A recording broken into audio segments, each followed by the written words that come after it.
I've been living on the streets since November 2020. Welcome to Baltimore. Welcome to Baltimore. At 35 years old, I was introduced to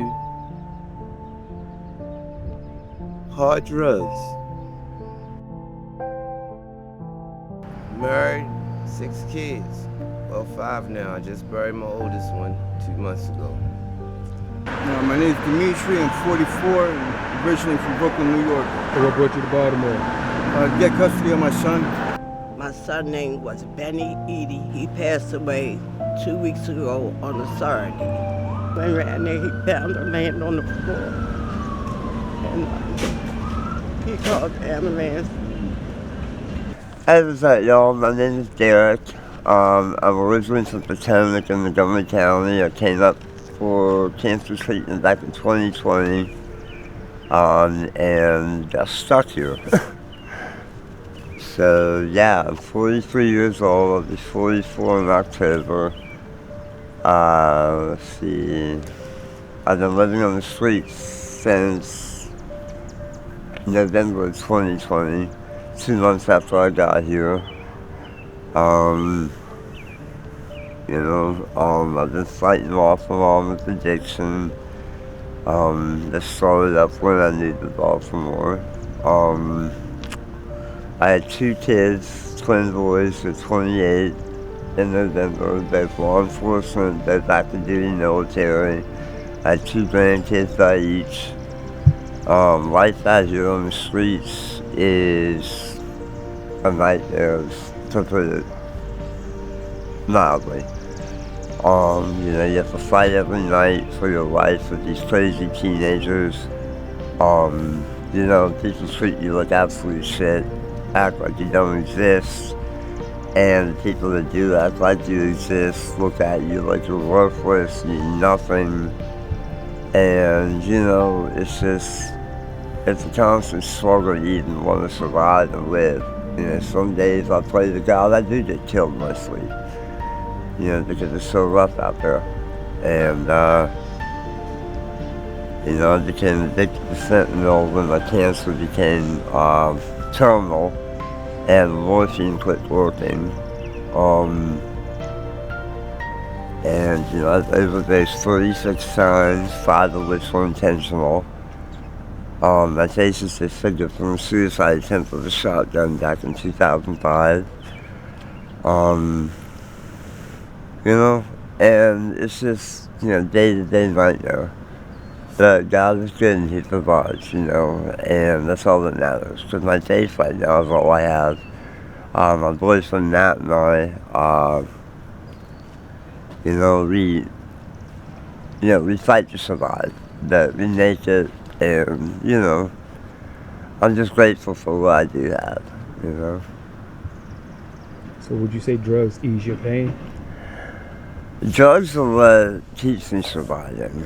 I would have killed myself long ago had I not had something to help me cope. I've been in treatment 18 times.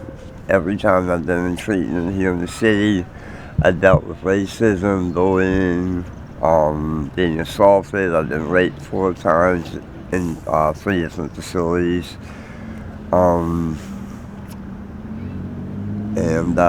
Therefore, treatment's just out of the question. It's easier life on the street than having to deal with what I do in treatment. I do want to get clean, but what I have to endure in those programs isn't worth it, But, I'm 2 months past the time the doctors gave me to live, so it won't be much longer, thank God, that I'll have to fight this battle. But, just keep me in the prayers, y'all. So for people that might want to know what happened to your face, could you explain to them? I was kidnapped by a sex trafficking ring right after I turned 21. I was held for 3 years, tortured, raped, among other things. And they threatened my kids if I got away. I did end up getting away. And I figured the only way to keep them safe was to kill myself. And you see how that turned out. But yeah, I tried to blow my head off with a 12-gauge shotgun. So after shooting yourself with a shotgun, what kept you alive from not reattempting if you're going through? I mean, it's like, what kept me alive is that I can't successfully kill myself because I've had 18 serious attempts. And every single one of them after the shotgun has been as a result of how I get treated and what I've gone through because of it. And, so it looks like cancer's going to need our way out. So, it would be a blessing. What type of cancer? I have prostate, pancreatic, final stage, and I was just diagnosed with esophageal cancer, early stage, a month ago. So, I have to go in to have my system flushed out every other day, to have my sugar, flushed out and processed because my pancreas can't process it. So what does a clean life look for you? What is it? What does a clean life look for you? A clean life is dead. So dead. No, dead. Dead. Not alive. Do you feel like that's your only option? Huh? Do you feel like that's your only option? I mean, it's the only thing coming out because nothing's working to help, fight the cancer. And I'm 2 months past the time they gave me to survive. And, yeah. That's my only option. So you feel like this is your end? Pretty much, yeah. And it'll be a blessing when it happens. Because this is a nightmare out here. So, and I know I'm going to heaven because I've endured hell already. So what advice could you give like the younger generation that might want to come out here and use? So the younger generation start acting like civilized people, learn respect, learn how to treat people, and, if you want to get treated like crap, continue to treat people like crap. If you want to get treated with respect, learn it and earn it. And, just keep your heads up, because if it's bad, most of the time it will get better. So. Do you remember the feeling you felt when you shot yourself? I'm sorry? Do you remember the feeling you felt when you shot yourself? The what? Do you remember the feeling you felt when you shot yourself? Excruciating pain because I didn't go into shock for about a minute and a half. Fear for my kid's life, fear for my family's safety, anger that it didn't work, and resentment. There's been some joy along the way, but it's few and far between. So. After having to endure so many things, certain things like rape, multiple times, how do you get past those things? Get high. Just get high. Just get high where I can't feel. Yeah. Sometimes victims of sexual assault feel like they were to blame for it. Do you have? You're not to blame for it. You're not. Never, ever, ever blame yourself or feel that you had any responsibility in the matter. No matter if, you work the streets, as, trick or whatever. No means no, no matter what the situation is. So never blame yourself because it is not your fault. What is your main source of income out here? What is it? What's your main source of income out here? My main source of income is panhandling. I get SSI, the divorce settlement, that I get every 3 months I get an allotment of, that will be passed down to my kids once I pass. And then my grandkids and probably your grandkids too. as the 8-figure settlement that I'll never have full access to because of my addiction. Yeah. Welcome to Baltimore. My name is Dimmitri. I'm 44 and originally from Brooklyn, New York. So what brought you to Baltimore? Get custody of my son. So you said to get custody of your son. Yep. Did you get custody of your son? Not yet. I'm working on it still. Can you explain to us like what's going on with your situation? Sure, of now? course. I ended up coming out here to get custody of him, like I said, and met a girl, and one thing led to another where I got introduced to the whole drug thing out here, and I got hooked. So now I'm a drug addict, pretty much. So would you say it's hard to kick the habit? Yeah, it's definitely hard to kick this habit. Definitely is. Definitely. Can you explain to us the first time you used? How old were you? The first time was about 3 years ago. 3 years ago, it was 41, and I didn't like it, man. That was the first time. I was 41 3 years ago, and it's been downhill ever since. Like really downhill. I thought being in New York, where I'm from, is worse than being in Baltimore, but it's not. Like it's different out here. It's way worse. So what drove you to using? The girl that I met, really, that's what did it. Like I said, I came out here about 4 years ago. I met her a year after that, and that was it. Everything's been going downhill since I met her.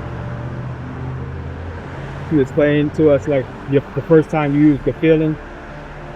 The first time I used and the feeling. The first time I used was 3 years ago. The feeling was, I didn't like it. I threw up. I didn't like it. I was nauseous, but for some reason, I wanted to do it the very next day all over again. I don't know why. I just wanted to try it. Insanity, I guess. And sure enough, it made things worse. You know, like I didn't like it. It just felt nauseous and dizzy.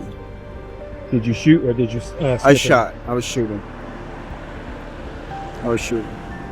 So would you consider drug addiction a disease? Definitely. In its own way, though. Not like a regular, like diabetes or that type of thing. But yeah, in its own type of way, yes, definitely. Can you describe to everybody like a day in the life for you, like when you wake up? When I wake up, I definitely have to have a shot of dope when I wake up, or I get ill a couple hours after that. Once I do that, because I always make sure I have something in the morning. Once I do that, I'm unfortunately panhandling, asking people for money so I could get what they call the next fix. And it's every day. It's just a repetitive thing every day that I'm doing. It sucks, man. It's not cool, but that's how my life's been. Up and down. It's been like that for the past 3 years now. Has it gotten any better? Sort of, in its own way. I've cut down a lot, but I've cut down basically from using 4 to 5 pills a day to 1.5, maybe 2. But it's not to say it's for me it's getting better. I think it's getting better, but I need to stop at 100%. So what does a clean life look for you? A clean life? Back to what I was doing. I used to work with my dad. We used to subcontract with BG&E, Baltimore Gas and Electric, doing maintenance on power lines. And I didn't mind that. All I did, woke up every morning, went to work, had a couple beers after that. Wasn't an alcoholic, just drank a little bit and just did it all over again. Like I liked it. I liked the sober life. I had my license. I had a company vehicle. I was doing great. So I, lost everything. So what does your family think about what you do? My mother unfortunately passed away last October. She was like my cheerleader. She was cool with me and everything, but of course she didn't like what I was doing. She tried her best to, get me into rehabs and stuff. And my father is currently in the state of Georgia. He's partially retired, waiting for me to get my act together so I could get back into the whole, game that I was in when I was with him, working. So you said you came here to get custody of your son, right? Yep. So if you could give your son one message, if he's watching right now, what would it be? Georgios, I love you, and I'm gonna do it. It's taking some time, but I'll be there. One more question. What advice can you give like to the younger generation that might want to step out here and use? I've had that asked to me before, and all I said was try to stay away from it as much as you can. Eventually, you might slip, you might not. I hope you don't, but if you do, pick yourself right back up and don't try it again like I did the very next day. It's not even worth it. Just try, do your best not to. It's not worth it. Just what happened the other day up the street. Did that scare you? Yes. Yes. There was, I heard about it. I wasn't around, thank God. But I did hear about it. And unfortunately, there are a couple of my friends, well, associates that I haven't seen, that I actually have asked around for, and I hope they weren't part of it. You know, I hope they weren't. So have you lost any friends to overdoses out here? I have lost about 2 so far, yes. 2. So does it scare you that one day it might be something that you might happen to you? It has happened to me, but I was brought back a couple times, thank God. But yes, it has happened to me twice. Again, my girlfriend at the time saved me twice, and since then I've been doing it really, really slow and trying not to get myself caught up like that. Hello, everybody. My name is Lynwood Moore. 53 years old, married, 6 kids. Well, 5 now. I just buried my oldest one 2 months ago. Born and raised right around the corner, born in Preston. But I was taught, don't do your dirt where you lay your head, so I started running around here, Harford Road. Been in Baltimore all my life, all 53 years. I love it here, but also I hate it here. The reason why I hate it here is at 35 years old, I was introduced to hard drugs. I've been in a few recovery programs. I want to say that it don't work unless you want it. Yes, it don't work unless you really want it.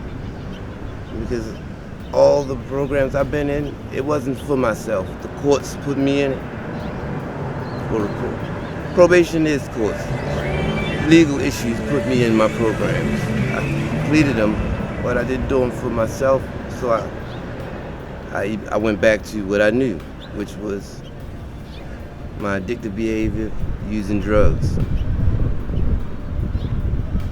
It's been a little over 2 weeks. Yes, it's been 15 days I have clean from hard drugs. Because marijuana and alcohol is drugs, so I'm not drug free. I still have drugs in my system. I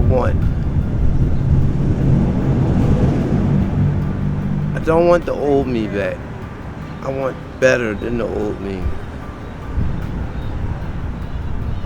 I own a few things. I own a little house around the corner, a vehicle, my wife. She doesn't indulge in drugs, not even the drinking. But she has an addictive behavior as well, cigarettes and shopping and eating. In the 10 years I've been married, she went from 165 to my wife weighs 230, 240 now. I still love her, but I don't love her more than drugs. Yes, I love drugs more because I keep turning around, going back to them. What I really need to do is find me a higher power and hope and pray that he takes it out of me. I got a lot of friends that did not use programs to get clean. They just wanted it.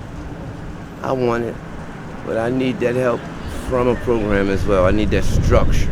That's what I need, some structure. But I know God He is so good. He brought me through a lot. I done had a stroke, 4 heart attacks, 15 seizures, and been shot in the head, been stabbed 5 times while I was in prison. And He says it's not my time to go yet. He has a purpose for me. I don't know what it is, but I know He has a purpose for me. My brother's a pastor, one of my brothers, and he said my purpose is to help, to save someone's life. So I'm gonna save someone's life. I don't know how, but if I can, if what I've been through in my life can help someone else not go through that pain and struggle, I give Him all the praises, because it's through Him. It's through Him. I know that now.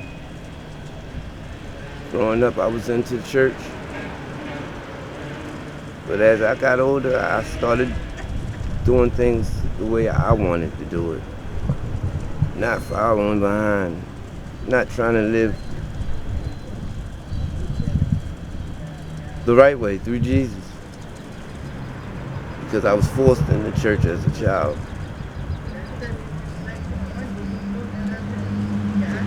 Now that I'm 52 years old, be 53 in October, I know now.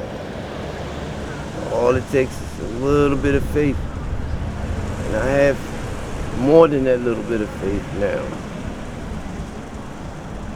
As the doctor said, I wouldn't walk again since that stroke.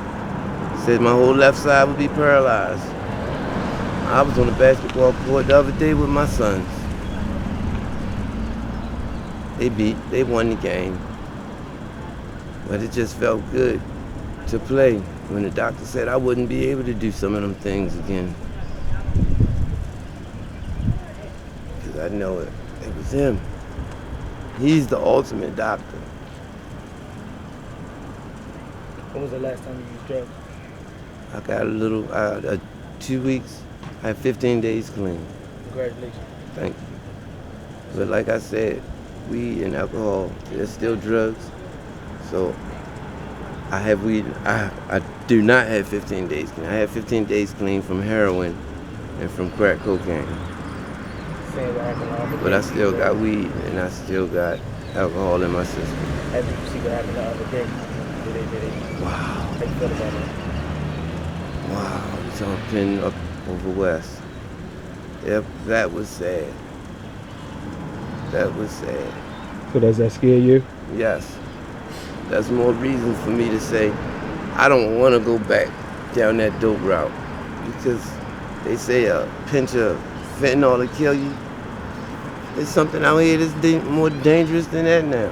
I don't know what it is yet. I hear rumors, but I don't want to give it a try. What were the rumors you heard? I heard ketamine and just pills.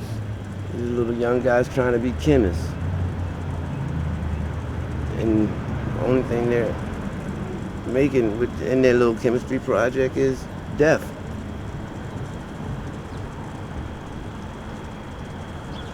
I got a friend named Tasha. Well, I had a friend named Tasha. She was one of them 25. She's still in critical condition. Other people are struggling on whether or not they should pull the plug. I'm scared to go see them, because if I'm going to tell them, don't let her be in pain no more. She's gotten saved.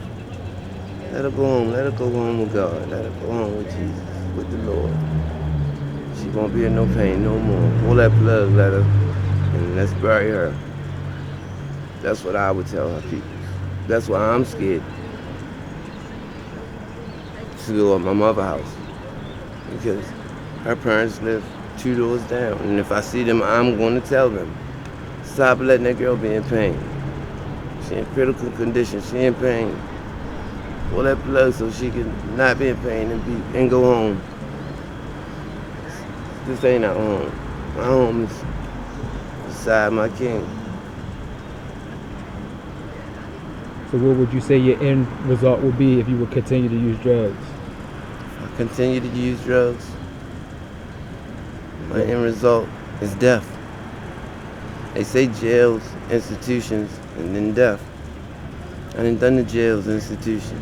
Death is the only thing left. So I'm scared to go back to the hard drugs. Because the only thing left is death. At 52 years old, I got a lot to live for. I cherish it.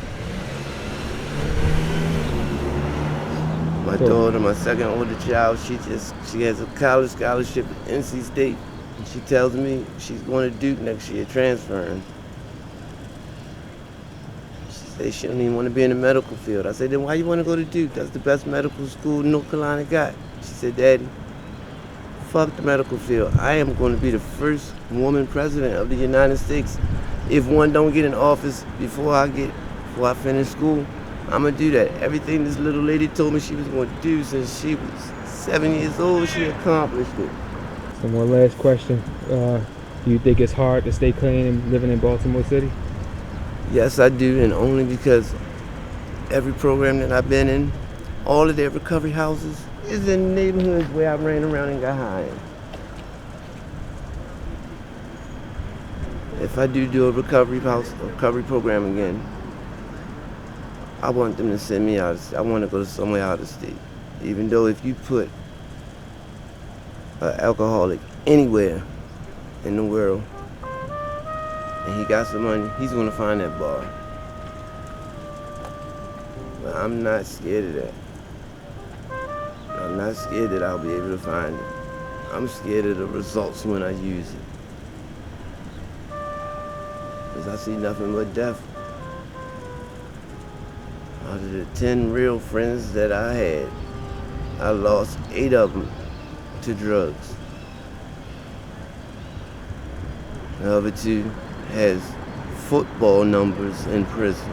My name is Dimmitri. I'm 62 years old. I'm out here for my family, making some money. My family can have some food in the house. I'm out here every day, 7 days a week. I'm out here just chilling with my family, things to do.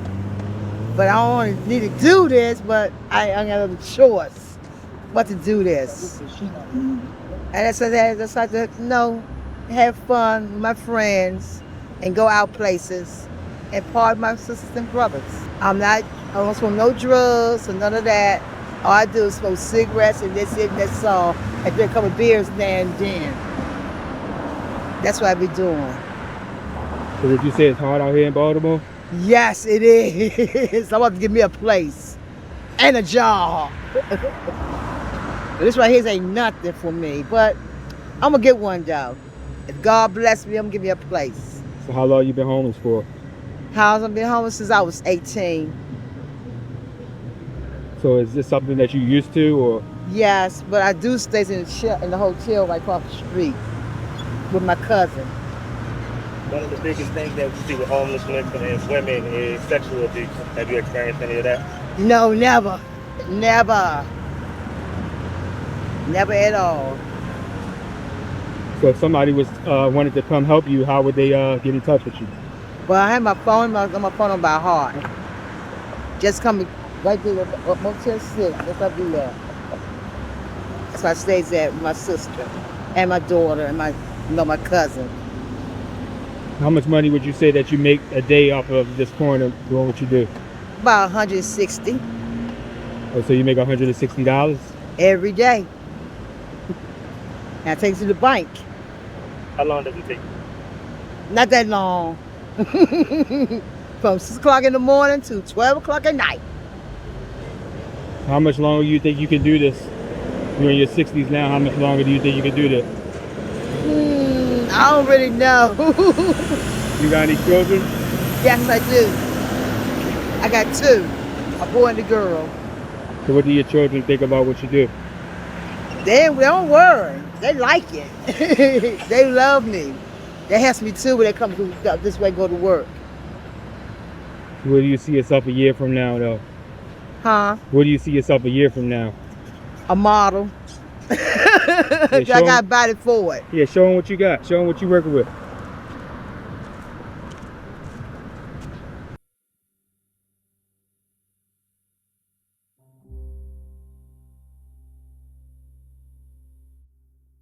Well, these youngins out here just got, some drugs, and them guns gotta go. 'Cause I don't like guns. I do not like guns at all. Welcome to Baltimore. Welcome to Baltimore.